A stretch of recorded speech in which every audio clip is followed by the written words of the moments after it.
First at 4, breaking news from Detroit's west side. We are on the scene of a house fire that has claimed the lives of 2 elderly victims. We'll have a live report on what we've learned so far.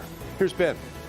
Devin, pesky snow showers just letting us know they're still out there, but we've got more chances this week. We'll look if any of those are going to stack up. Paula? Hi, Ben. You know, Dr. Martin Luther King Jr. actually made several stops in the Metro Detroit area and several different speeches. We've uncovered one of them, and we talked to 2 men who were there. They give us their impressions of then and now. These stories and more are happening right now on Local 4 First at 4. Local 4 News starts now with a breaking news alert. I'm Devin Scillian in for Karen today. That breaking news, a deadly fire on Detroit's west side. Neighbors have been calling the newsroom to tell us about the smoke that's been pouring from the scene. Let's get to Victor Williams. He's there off 8 Mile and Schaefer. And we've heard so far, Victor, it sounds like there are 2 victims in this fire.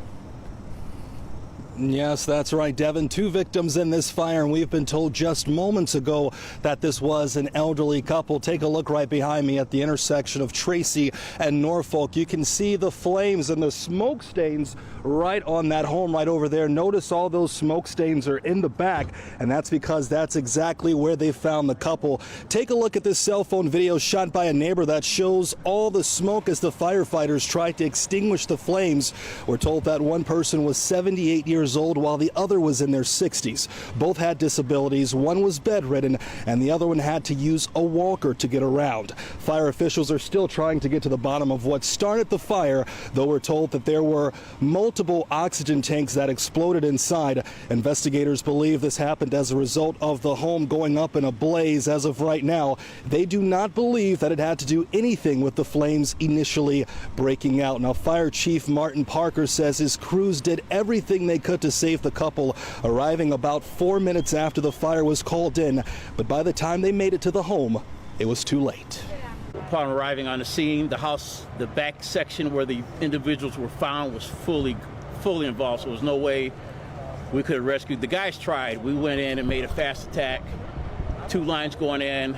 I even had my truck crew going in, called for extra companies in which to necessitate safety for our RIC team. The guys tried, but there was nothing we could do. They were already dead even before we technically arrived.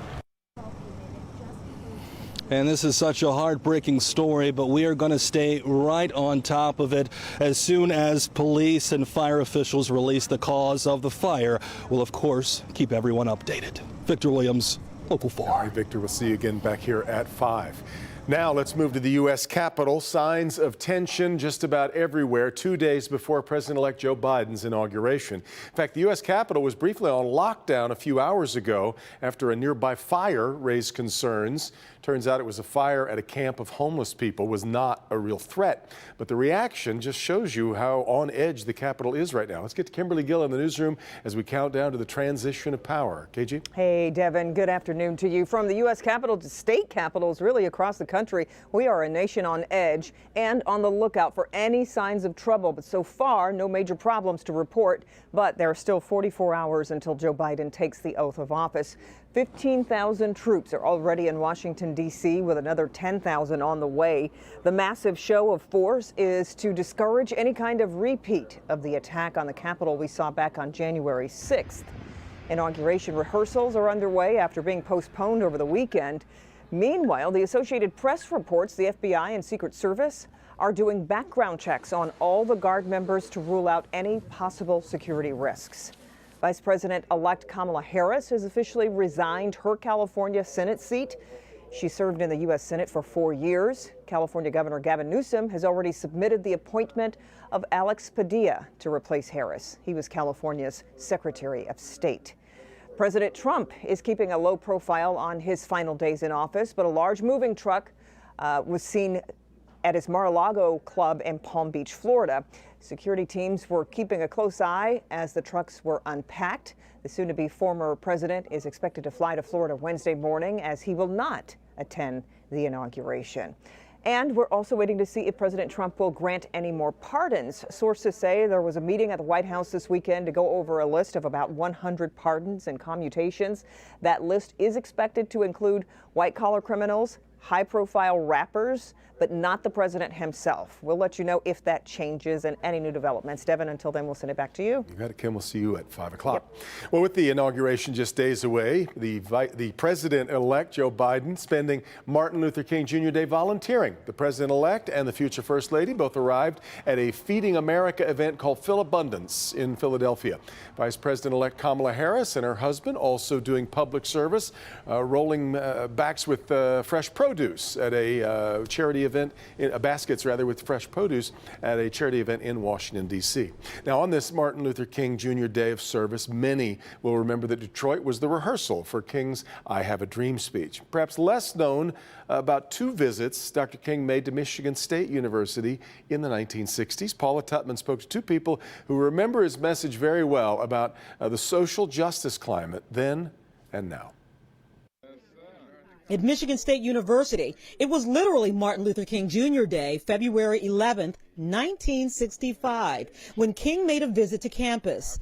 This recording, courtesy of the university's archives department. The student generation of today is not an apathetic generation. Dr. King had been brought to the university by then faculty member Robert Greene to address some 4,000 students. And in the audience, a 20-something-year-old sophomore athlete named Gene Washington. So Dr. King's visit meant a lot to me. This was at a time when the nation was still gripped by racism and segregation. All of the years I spent at Michigan State University, in an integrated university, Texas, my hometown and area, was completely segregated. Even though I was born in Detroit, there was racism in Detroit that reflected racism in the South. If we drank out of the wrong water fountain,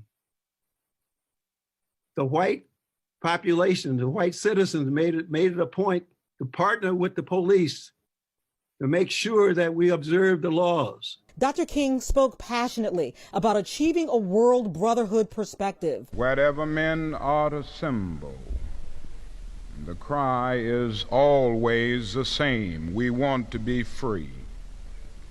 And so the wind of change is blowing in our nation. The wind of change is blowing all over the world.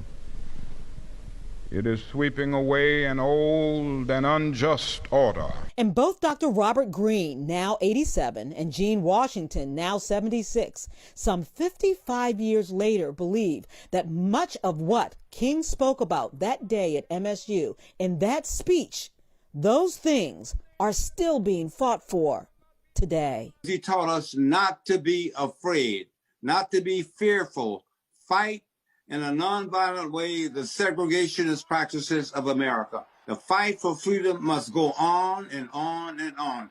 Don't let the bullies with the rifles and the shotguns intimidate you.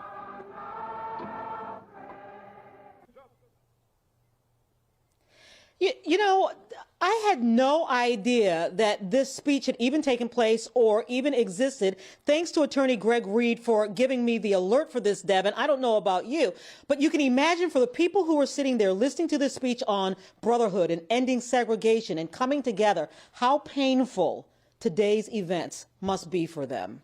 That's so true, Paul. And I'm also really mindful of how lucky we are that we still have a lot of people around who had direct connections, who knew Dr. King, who worked with him, who organized. You know, we lose that institutional memory at too quick of a pace, don't we? Yeah, that is a fantastic point, because these are things that we have to be reminded of if we weren't there to remember. Yeah, so right. All right, Paula, that was great. Now let's move to the first forecast. Snowflakes might be sticking around for some of us in Metro Detroit. Let's get into Ben, who's keeping an eye on the current conditions and what we're seeing as we head into a new week. Ben? Happy Monday, Devin. And yeah, this is pretty typical mid-January Michigan winter weather. We've just got a little bit of light snow out there. This is not going to amount to much, but it is going to be falling during the commute home. So just keep that in mind. Most of these snow showers not all that robust, but then you look over on the west side of the state and there's even more moisture coming in off the lake. So these are going to be around with us for a while, probably until the close of business this evening, and then wrapping up just before midnight tonight. Temperatures, as you might have guessed, relatively steady there in the low 30s, so not much of a change from where we're at currently. And some of that snow is going to be back in the forecast tomorrow. We'll look at how much we're expecting. A cold front comes through Thursday, and we'll check out what that does. And then finally, some colder temperatures for the weekend. All on the weather menu when we see you again in a few minutes. All right, Ben, let's turn our attention now to the coronavirus. We just got the newest numbers from the state. Want to clear up some vaccine confusion because first, the state reporting more than 2,800 new cases over the past 2 days. So again, because this is Monday, those are the cases for both Sunday and Monday. And we've also lost another 20 lives to the virus during that period. Now, you may have heard Wayne County is rescheduling vaccine appointments for about 1,400 frontline and essential workers because of a shortage. The county is reaching out to those people to make new appointments. That shortage does not affect the program at the TCF Center. The county and Detroit have separate vaccine programs. Really important to point that out, and we'll continue to follow this struggle to get everybody vaccinated. Detroit Lions may be closer to hiring their new head coach. Several published reports saying the Lions are going to hire, as many have expected, Dan Campbell, assistant head coach for the New Orleans Saints. His season, of course, just ended last night as the Saints lost to the Bucs, which means the Lions are now free to pursue Campbell, and he's now free to strike a deal of his own. New at 5, we'll talk to Bernie Smilovitz about where things stand and what comes next. Still ahead, if you're one of those early filers, your tax returns might come back a little later this year. We'll explain why.